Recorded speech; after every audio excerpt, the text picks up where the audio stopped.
네, 여러분 반갑습니다. 빰! 어반입니다. 오늘은 조금 재밌는 이야기를 해볼까 합니다. 한국 여자, 일본 여자, 그리고 외국 여자 간의 각기 다른 사랑의 방식에 대해서 한번 얘기를 해볼까 합니다. 빠세! 네, 여러분은 혹시 외국 여자를 만나보신 적이 있으십니까? 예, 저는 물론 없습니다만 그래도 내 주변에 사람들이 제법 많거든요. 그러니까 그 사람들 얘기를 들어보면 굳이 친구가 아니더라도 이렇게 해외 개척 시장을 이렇게 개척하신 분들이 제법 많더라고요. 일단 뭐 그런 분들 같은 경우는 나이가 이제 좀 찼으니까 결혼 준비는 좀 돼 있는 분들이거든요. 근데 그런 분들이 이제 해외 쪽으로 이제 개척 시장을 이렇게 막 하려고 하는데 사실 뭐 개척을 한다고 해도 그게 잘 되는 경우가 잘 없어요. 항상 인생이란 게 시나리오대로 되지가 않기 때문에 힘든 거는 똑같은데 근데 그 와중에서도 이게 개척에 성공하신 분이 계시고, 그리고 내 친구 같은 경우는 실제로 뭐 두바이 출장 갔다가 거기서 여자 만나가지고 직업도 되게 빵빵해. 국제 변호사였거든. 결혼해서 살고 있는 친구도 있고. 그리고 또 외래 보면 나는 주변에 일본 여자랑 이렇게 결혼한 사람들보다는 이게 외국 서구권 여자랑 결혼한 애들이 좀 있거든요. 그렇게 많진 않아. 근데 이 사람들의 얘기를 이제 직접적이든 간접적으로는 듣고 있으면 확실히 뭔가 연애를 하는 방식에 있어서도 그 보통 사람 다 개별적이잖아요. 개별적인 여러 가지 사랑이 있을 수가 있는 건데 그러한 방식이 문화권에 따라서 이렇게 다르게 나타나는 경향이 있는 것 같더라고요. 그래서 뭐 기본적으로 한국 같은 경우는 약간 내가 봐도 좀 피곤해. 한국 연애 스타일은. 왜 그러냐면 한국 사람들은 희한하게 개성이란 걸 굉장히 싫어하잖아요. 그래서 개성이란 걸 굉장히 싫어해갖고 연애를 할 때도 뭔가 진짜 맥시마이즈 최대치를 이렇게 탁 섞어놓은 거 이거를 딱 연애라고 생각하는 그런 경향이 있단 말이에요. 뭐 드라마 이런 어떻게 보면 때 그런 영향이 좀 크다고 봐. 드라마 같은데 보면 이제 뭐 물질적으로도 완벽하고 그리고 정신적으로 완벽하고 그런 사람들을 우리는 항상 보잖아요. 그러다 보니까 한국에서의 연애라는 건 뭔가 이런 것을 이제 따라가야 된다. 약간 그런 느낌이 있는 것 같아. 그래서 뭔가 좀 피곤한 느낌이 있다고 하면 서구권 같은 경우는 어떤 느낌이냐면 확실히 서구는 진짜 뭔가 다 현실적이야. 약간 한국인 입장에 봤을 때 하드코어하다라는 느낌 들 정도로 너무 현실적인 그런 부분들이 있고 그리고 일본 같은 경우는 뭐 여러분들도 아시겠지만 기본적으로 일본은 좀 이렇게 만나면 뭐 마음 편한 그런 느낌들이 있거든요. 그래서 요 세 개에 대해서 한번 얘기를 해볼까 합니다. 일전에 제가 스쳐가는 얘기로 한 적이 있을 거예요. 만약에 내가 게이가 된다면 굉장히 잘 살 것이다. 왜? 남자가 2명이니까 이렇게 얘기한 적이 있었는데 서구권 여자들이 약간 이런 느낌이에요. 그러니까 뭐 전체적으로 어디에 따라서 뭐 차이는 있겠지만 전반적으로 서양권 여자들은 일단 멘탈이 굉장히 강해요. 존나 강해요. 그래서 내 친구들 같은 경우는 서양권 애랑 결혼한 애도 있고 만나다가 헤어진 애도 있는데 실제로 이렇게 만나서 결혼한 애 같은 경우는 그 친구가 두바이로 출장을 갔거든요. 장기 출장을 간 애가 있어요. 그래서 거기서 만나서 결혼했어. 이 친구가 카톨릭인데 그 와이프 된 사람도 이게 출장 왔다가 와이프는 그때 국제 변호사였거든요. 두바이에 일하러 왔다가 이 와이프도 카톨릭이라 갖고 성당 갔다가 만나게 된 그런 케이스지. 그래갖고 지금 와서도 이제 한국에서는 지금 잘 살고 있는데 친구가 뭐 직장 같은 것도 이제 진짜 대기업이거든요. 그 대기업 중에서도 연봉 진짜 많이 주기로 유명한 데인데 친구 그 어렸을 때부터 꿈이 축구 관련된 일을 하고 싶다고 해가지고 나중에 와이프한테 얘기를 했단 말이에요. 와이프한테 내가 이거 그만두고 이게 축구 쪽으로 일하면 안 될까라고 했는데 와이프가 오케이 콜 이래가지고 지금은 그 축구 기자로 일을 하고 있거든요. 그러면서 연봉은 거의 막 3분의 1 토막이 났는데 근데 나중에 친구가 술 먹고 운 게 그때 나중에 자기 일 그만둔 거에 대해서 와이프 얘기가 이게 돌고 돌아서 자기 귀에 다시 들어온 거야. 근데 그때 와이프가 뭐라 말했냐면 자기는 자기 남편이 진짜 존나 자랑스럽다고 그렇게 얘기를 한 거야. 그래서 친구 그 얘기 듣고 이게 울었어. 술 먹으면서 막 울었단 말이야. 그 친구 같은 경우는. 그리고 한 친구 같은 경우도 그는 이게 캐나다 가고 만났는데 얘는 결혼까지는 못했어요. 되게 오래 만났는데 캐나다 유학 가서 만났다가 친구는 그냥 얘는 진짜 근육 바보야. 머릿속에 근육밖에 없는 애인데 운동밖에 미치고 이런 애인데 거기서 여자를 만났는데 여자가 되게 머리가 좋았거든요. 그러니까 그냥 머리 좋은 게 아니라 거의 천재적인 수준으로 머리가 좋은 애였는데 캐나다에서 희한하게 머리 똑똑한 여자 약간 바보들을 좋아하는 것 같더라고. 그래갖고 만나고 유학 끝나고 한국 와서도 몇 년 동안 만났는데 결국에는 이게 원거리가 너무 길잖아요. 길어지니까 어떻게 됐냐면 여자친구가 짜증나가지고 한국으로 취업을 해버린 거야. 그래서 생명공학 쪽으로 그 연구 그쪽으로 해가지고 그냥 한국 와가지고 그 어디였더라? 경기도인가? 그쪽에 있었다 하더라고요. 그래서 여친구 울산에서 왔다 갔다 하고 그렇게 해서 만났거든요. 되게 오래 만났는데 이 친구 같은 경우는 별로 결국에는 이제 결혼은 하지 못했어. 그 이유는 이거 좀 너무 길어지니까 다음에 설명하고. 근데 이것도 좀 재밌었던 게 얘가 그때 한참 원거리 교제할 때 내가 얘네 집 좀 자주 놀러 갔거든요. 그럼 걔가 이렇게 맨날 요리 같은 것도 잘해갖고 해줬단 말이야. 그러면 걔 집에 가면 맨날 친구 집에 가면 맨날 노트북이 있으면 켜져 있어요. 그게. 맨 처음에 저게 뭔가 했는데 이게 딱 보니까 화상 채팅이에요. 그래서 서로 방을 연결시켜 놓은 거야. 24시간 동안 서로 연결돼가지고 그 카메라 보면서 이제 얘 자나 이렇게 보고 캐나다하고 한국이랑 시차가 13시간 나니까 그런 거 한 번씩 보고 이게 아다리 맞으면 서로 얘기하고 그러더라고요. 그래서 야 요새는 세상이 좋아져갖고 원거리 교제도 되게 편하구나 그런 생각이 들더라고요. 이게 재밌었던 게 그때 내가 별 생각 없이 이렇게 봤다가 그때 여자친구도 캐나다에서 별 생각 없이 이게 샤워하고 이렇게 옷 홀로동복 돌아다니고 있었거든요. 그때 내가 그거 보다 내 친구한테 걸려갖고 나 뒤질 뻔했단 말이야, 친구한테. 여튼 뭐 그런 일이 있었고 나머지 한 명은 지금 만나고 있어요, 지금도. 지금 만나고 있는데 얘도 또 캐나다 여자야, 희한하게. 캐나다가 많아. 얘도 한 3년 동안 만났는데 얘는 뭐라고 해야 될까? 좀 진짜 이게 헤어지고 나서도 유학 가서 만난 것도 아니고 만난 기간이 긴 것도 아니야. 그냥 짧게 어학연수 같은 식으로 해서 만났다가 그 다음에 서로 떨어져 있는데도 거의 3년 넘게 지금 만나고 있거든요. 되게 신기하지? 그래서 야 너희들 도대체 언제 만나? 이렇게 말하니까 뭐 형 제가 뭐 캐나다 갈 때도 있고요. 여자친구가 한국 올 때도 있고요. 그래서 뭐 1년에 한 두세 번 본대. 1년에 한 두세 번 본대. 근데도 그 관계가 되게 유지가 되더라고요. 보니까 둘이 통화나 이런 거 엄청 많이 해. 뭐 카톡이나 이런 거 되게 많잖아요 요새는. 근데 확실히 뭐랄까 서구권 여자들이 아까 말했던 든든한 조력 같은 느낌도 있는데 확실히 차별화되는 것 중에 하나는 뭐냐면 굉장히 액티브해요. 그래서 이 액티브커라는 게 아까 말한 그런 모든 부분에서 발현되는데 이게 성적으로도 발현이 되는 그런 게 있거든요. 그래서 얘 친구 얘기 들으면 그 동생인데 얘는 맨날 어디 나간다 그러면 여자친구가 물어본대. 뭐 이거 어디 어떤 모임 나가? 술 마셔? 이러면 술 마시게 될 것 같다. 그러면 거기 여자 있어? 그러면 여자 있다. 그러면 바로 어떤 말 하냐면 가서 야동 보고 자위하고 나가라고. 그러고 심지어는 그걸 한 번씩 도와준대. 그걸 어떻게 도와주지는 뭐 나는 알고 있어. 나도 뭐 알고 있는데 뭐 그렇게 한다 하더라고요. 그러니까 이게 뭐 기본적으로 이게 남자의 그런 욕구가 휘발성이라는 것들에 대해 가지고 뭐 되게 분명하게 인지를 하고 있는 그런 부분도 있고 그것뿐만이 아니더라도 이게 해외에 나가셔서 이게 뭔가 이게 난잡하게 이게 방탕하게 살아신 분들은 알 거예요. 일단 기본적으로 적극성이 다르다 보니까 그루브가 달라. 그리고 그루브가 좋다는 거 이걸 어떻게 설명을 해야 하나.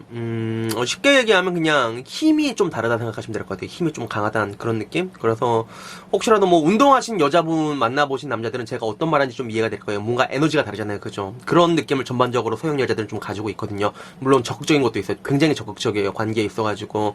근데 뭔가 여러분이 단순히 이런 관계에서의 파워풀함을 원한다면 그때는 게이로 전향하시는 게 가장 빠르거든요. 그래서 나는 뭐 해본 적은 없는데 그 인터뷰한 걸 제가 봤거든요. 어떤 동영상을 봤는데 거기 보니까 동성 여자분이 기본적으로 남자가 이렇게 얍얍얍 관계를 맺을 때 그 에너지는 남자 여자와는 완전히 차원이 다르다고 하더라고요. 그래서 당신이 만약에 취향을 바꿀 수만 있다면 이런 파워풀한 섹스를 매일매일 에브리데이 할 수 있다 이렇게 얘기를 하더라고요. 그러니까 그분 나름대로 열심히 그렇게 포기 활동을 하시던데 그러니까 뭐 그런 파워풀한 것들이 궁금하시면 그런 동성애자분들 보면 진짜 예찬론 펼치잖아요. 이게 그렇게 좋은 걸 왜 안 하냐. 그러니까 그런 뭔가 파워풀함에 중독이 된 것 같아요. 그래서 뭐 혹시라도 궁금하신 분들은 이제 그쪽으로 전향을 하시면 되고 뭐 여튼간에 뭐 결론은 그래요. 서양 여자들은 일반적으로 뭐 안 그런 사람도 많아요. 근데 일반적으로는 동양권에 비해 가지고 정신적인 멘탈리티가 굉장히 강하고 그리고 멘탈만 강한 게 아니라 육체도 강하고 육체가 강하니까 그것도 강하고 굉장히 적극적인 이런 부분 마치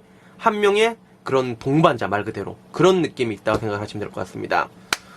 그리고 일본 여자 같은 경우에는 지금 뭐 유튜브 보시면 한일 커플도 굉장히 많잖아요. 그러니까 그런 것들을 보시면 알겠지만 기본적으로 한국 남자랑 일본 여자가 잘 맞다 보다는 일본 여자 옆에는 누굴 붙여놔도 잘 맞아요. 그러니까 이게 일본 사회 전반적으로 이제 일본 여성들에게 채워놓은 코르셋의 효과인데 그래서 코르셋이라고 해야 되나?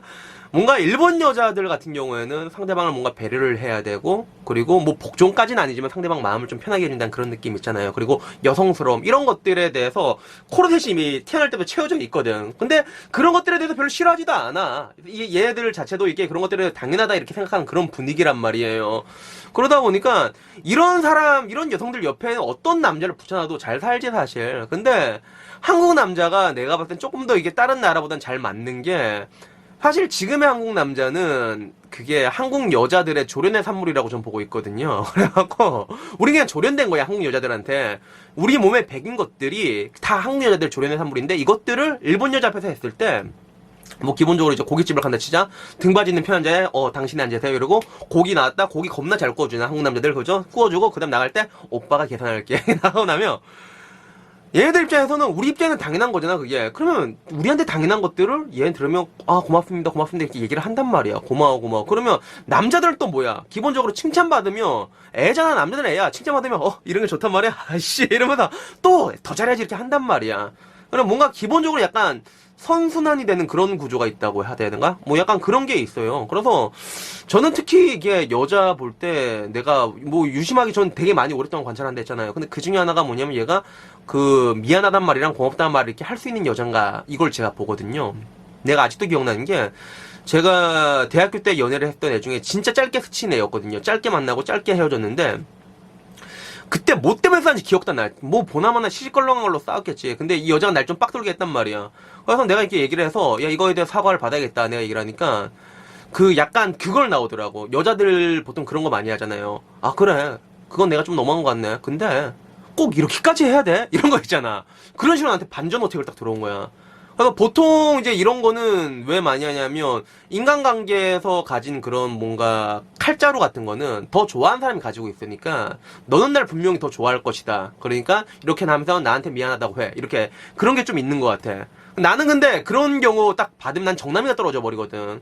그래서 애초에 나는 그런 여자 같으면 애초에 사귀지도 않는데, 20대 때는 나도 그냥 대충 사귀었단 말이야. 이쁘다 싶으면 다 사귀었지. 그러다 보면 그런 시행착오를 겪은 거였는데, 나한테 그런 게 안 통하니까 결국에는 이 여자가 이게 진짜 아직도 그 표정 아직도 기억나. 진짜 주먹 꽉 쥐고 부들부들 울면서 눈물 같은 거 딱 흘리면서, 그래 내가 미안해 이렇게 얘기를 하는데, 그게 그렇게 얘기하기 힘들었나 봐. 그 미안해 한마디가. 그러니까 사람과 사람이 이렇게 만나면 서로 다르니까, 남자 여자도 엄청 다르잖아요. 싸울 수밖에 없죠. 문제는 싸우고 이게 풀어 나가는 과정이 좀 굉장히 중요하다 보거든요. 문제를 해결하기 위해서 싸우는 거잖아요. 결국에 싸움을 왜 해? 이런 일을 다시 안 만들기 위해서 뭔가 타협점이나 조율점을 찾아내는 거 아니야. 근데 이 과정에서 여자가 미안해 라는 말만 할 줄 알면 굉장히 쉽게 이게 스무스하게 진행이 된 경우가 되게 많거든요. 근데 이게 남자도 그렇지만 여자가 특히 더 많아. 미안해라는 말을 절대로 못해요. 이게 사람이 희한하게. 그런 사람이 제법 많아가지고 내가 볼 때 그것 중에 하나인데, 그런 관점에서 일본 여자는 그냥 허간날 입에 미안하단 말 달고 살잖아. 얘네들은 뭐만 하면 고맨이래. 그래서 야 이게 뭐가 미안해? 싶은데 너 그냥 미안하대.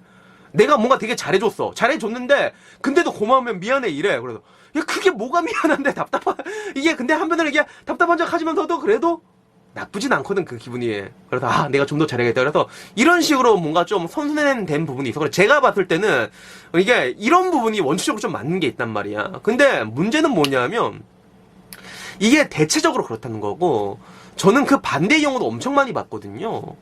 그러니까 지금 그게 왜냐면, 이게 안 좋은 부분들을 그냥 족같은 부분들에 대해서 일부러 얘기하진 않단 말이야. 한일 커플들도. 왜 굳이 그렇게 족같은 부분들에 대해서 얘기를 해봤자 뭐 조회수도 안 나오고, 그리고 뭐 이제 그렇게 되면 이제 매출의 감소로 이어지기 때문에 안 건드리는데, 안 좋은 경우도 되게 많아요. 기본적으로 문화가 다르고 언어가 다르다는 것 자체가 그 과정에서 굉장히 많은 문제가 있거든요. 발생할 수밖에 없게 되거든요.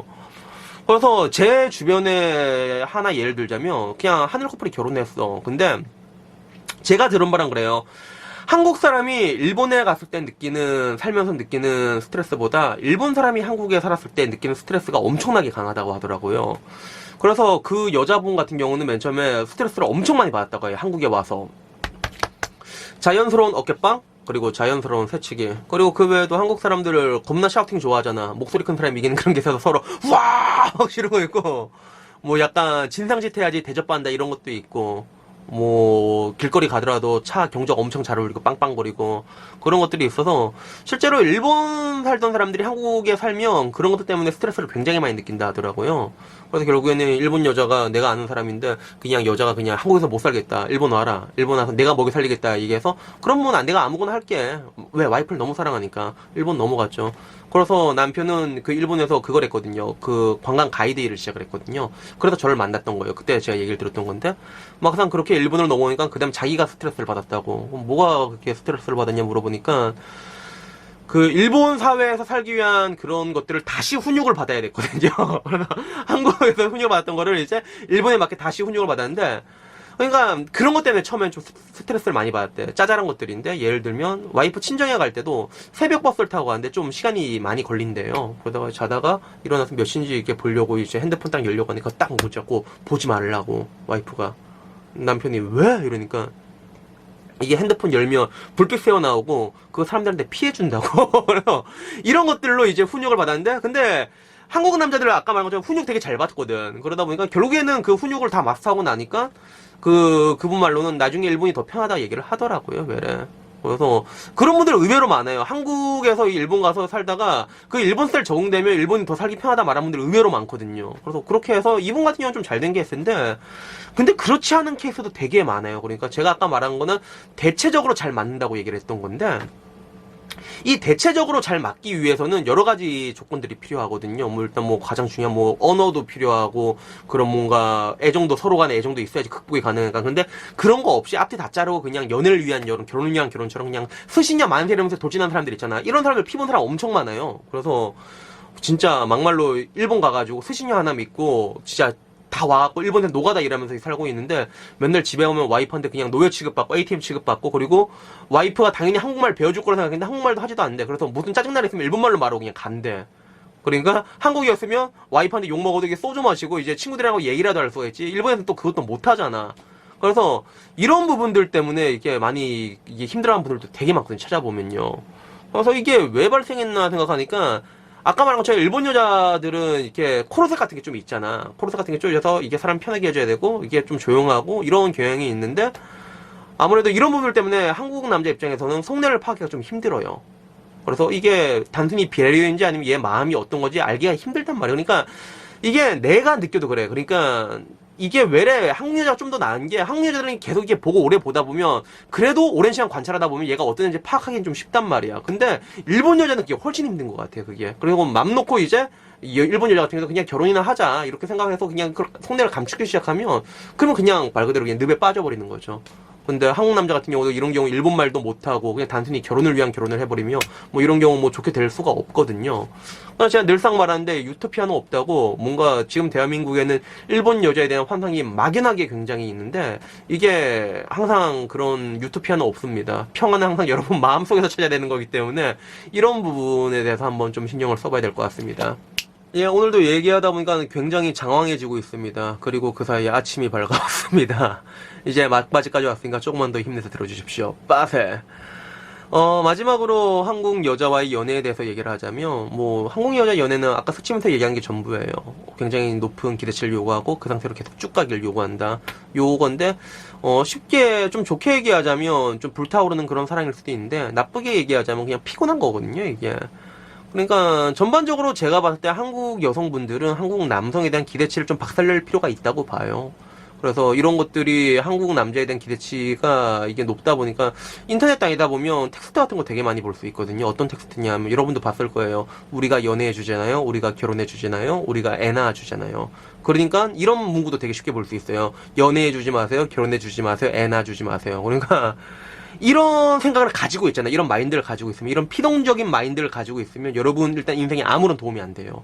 마이너스만 가득하거든요.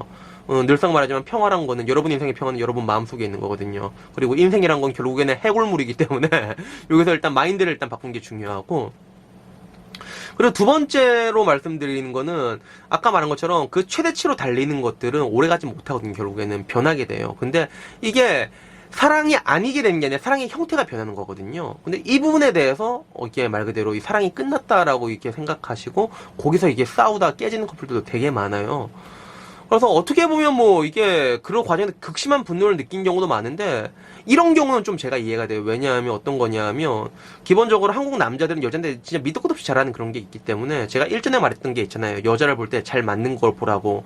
그때 뭐 제가 제시했던 것들은 뭔가 기본적으로 가치관, 네가 중요하게 생각한 거, 내가 중요하게 생각했던 것들이 있을 수도 있고, 그리고 사소한 생활 습관 있잖아요. 뭐 식습관도 상관없어. 그리고 공통분모는 무조건 많으면 많을수록 좋다고 얘기했는데, 이런 것들을 하나부터 열까지 전부 다 거짓말 치는 사람이 좀 많단 말이에요. 남자들 보면 내가 봐도 왜 처음에 환심 살려고 어떻게든 뭐 여자 좋아하는 나도 이거 좋아해요. 안 좋아하거든 사실. 여자 이거 좋아해요. 나도 좋아하는데 안 좋아하거든 사실.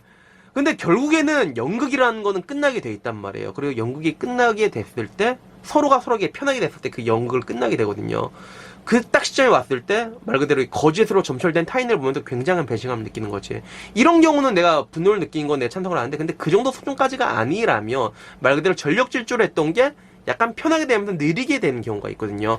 여전히 이 사람을 사랑하고 여전히 배려를 하지만 그런 것들이 예전만큼 적극적이지 않을 뿐이야. 근데 다른 나라에선 다 그 적극적이지 않은 그 수준으로도 굉장히 잘 사랑을 하고 있거든요. 일본 가든 미국을 가든 그 정도로도 다 좋게 사랑해요. 그러니까 한국이 약간 유별난 게 있단 말이에요. 그걸 우리가 좀 인지를 해야 돼요. 그게. 그러니까 이런 경우는 이제 이 남자 날 좀 편하게 생각하는구나. 그래서 여기서 새로운 그런 조율점을 만들거나 그게 마음에 못마땅하다면 그게 정시로면 헤어져야지 뭐. 그래갖고 이런 과정은 내가 봤을 때 이런 맥시마이즈를 쭉 달린 전력 질주는 결국에는 지치면 떨어질 수밖에 없단 말이야. 언젠가는 시간의 문제일 뿐이지. 근데 그게 정말로 싫다면 사실 답이 없어요. 이거는 그때마다 그냥 최대치를 채줄 수 있는 남자를 만나는 것밖에 답이 없어요. 이거는 어떻게 보면 그것도 나쁘지 않은 대안에 내가 봤을 땐 여자 입장에서는 그게 그렇게 어렵진 않거든. 내가 뭐 충분히 가능하니까. 남자 입장에서 여자를 만나는 게 어려운 뿐이지 여자 입장에서 남자를 만난 건 그만큼 어렵진 않단 말이야. 남자가 여자를 만난 것만큼 뭐 그것도 나쁘지 않는 대안인데, 근데 문제는 하나 좀 이게 내가 염두에 줬으면 하는 게 저는 주변에 결혼을 하고 나서 이혼을 하는 커플 되게 많이 봤거든요. 그리고 이혼을 한 번 하게 되면 인생이라는 게 걷잡을 수 없이 망가진 경우도 되게 많은데, 근데 그 망가지는 경우가 아까 같은 그 전력 질주에서 이게 편해진 모습을 안 보고 결혼해서 끝난 경우 되게 많아요. 그러니까 만약에 연애 전에 그걸 보면 조율점을 찾거나 아니면 그냥 빠이짜이찐 하거나 답이 나오는데 결혼하고 나면 그게 늦거든요. 그게. 그래서 저는 외래 제 주변에서 보면 그런 뭔가 서로가 편해졌을 때 자기 본 모습이 나오게 됐을 때 이런 것들이 진짜 밑도 끝도 없이 개차반이 되는 남자를 진짜 많이 봤거든요. 그리고 여자 인생 망치는 거예요. 남자가 어느 정도였냐면 나중에 막 여자한테 욕도 하고 뭐 시발려나 개발려나 막 욕하고 막 그 정도였단 말이에요. 그렇게 착한 사람이 연애할 때는. 그래서 그런 모습으로 봤는데 결혼하고 나서 그런 것들을 보고 나면 늦거든요. 물론 뭐 연애를 할 때도 감추려고 하면 밑도 끝도 없이 감출 수야 있겠지. 그런 것도 있는데, 근데도 오래 연애라고 관찰을 하려고 하면 그래도 한국 사람을 좀 볼 수가 있단 말이야. 그래서 제가 이런 것 때문에 저는 동거를 반대하는 사람도 되게 많은데 전 동거를 적극적으로 찬성을 하거든요. 그래서 살아보고 결혼해라. 이러면도 분명히 댓글에 니 딸년이 동거한다 해도 찬성할 거냐. 나는 내 딸 만약에 결혼하기 전에 동거해보기 때문에 난 무조건 찬성할 거야. 나는 무조건 살아보라고 할 거야. 나는. 그래서 일단 이거 미리 내가 가드를 쳐놓고 시작을 하는 건데, 그래서 저는 좀 그랬으면 좋겠어요. 그게 아까 말했던 그 과정에서 좀 사람들이 이렇게 사랑의 형태가 변해가는 것들, 좀 잔잔해지는 것들에 대해서, 그런 것들에 대해서 이 사람이 날 사랑하지 않는다라고 받아들이는 게 아니라 사랑의 형태가 변하는 거구나 라고 좀 이렇게 좀 관대하게 표현을 해줬으면 해. 왜냐하면 이런 부분은 특히 되게 깐깐하거든요. 대한민국 여성분들이 보통 그래요. 내 경험상에는. 그러니까 요런 얘기만 그냥 살짝 해주고 싶었고, 뭐 어쨌든 뭐 장황하게 길게 한국, 서양 그리고 일본 이렇게 크기에 대해서 얘기를 했는데, 저는 뭐 사람마다 그 여자를 보는 가장 관점들이 여러 가지가 있잖아요. 근데 그거를 하나로 축약을 하자면 가장 일반적으로 하는 말들이 결혼할 여자 볼 때 그 집안을 보라고 하잖아요. 그래서 장모를 보고 장인을 보면 장인의 미래의 모습이 너희 모습이다라고 얘기하는데, 대체적으로 그렇게 답습하는 경향이 있는데 아닌 경우도 있단 말이야. 내 경험엔 아닌 경우도 되게 많았거든요. 그러니까 나는 이런 관점에서 한 가지 얘기를 해주려면, 나는 뭐 장인 장모 이런 걸 일단 떠나가지고 일단 네가 서로 간에 사랑하는 게 중요한 건데, 근데 문제는 지금 당신이 사랑하는 여자가 어느 날 하루아침에 남자로 변했어. 남자로 변했는데도 여러분과 정말 좋은 친구가 될 수 있을까 한번 생각해 보라고 얘기를 하거든요. 이 질문이 굉장히 단순한 것 같은데 이 질문에 예라고 말할 수 있는 사람은 의외로 많이 없을 거예요. 서로 내가 정말 사랑하는 여자 하루아침에 성별이 바뀌었어. 근데 나랑 정말 좋은 친구, 남자 대 남자 친구로 지낼 수 있을까에 대해서 예라고 말할 수 있는 사람들은 그렇게 많지가 않을 거예요. 그리고 여기서 예라고 말할 수 있는 것들은 사실 서양 여자냐 일본 여자냐 한국 여자의 문제가 아니거든요. 그건 말 그대로 그냥 사람의 문제야. 그냥 가장 중요한 건 난 이거라고 생각을 해가지고, 일단은 뭐 오늘은 이런저런 연애의 보편적인 그런 특성에 대해서 차이점에 대해서 얘기를 했는데, 그냥 오늘 어떻게 보면 민감한 얘기일 수도 있는데 좀 가볍게 들어주시고 장황한 얘기 끝까지 들어주셔서 감사하고, 오늘 얘기는 여기까지 마치고 저는 이만 잠자러 가보겠습니다. 고생하셨습니다. 빠세.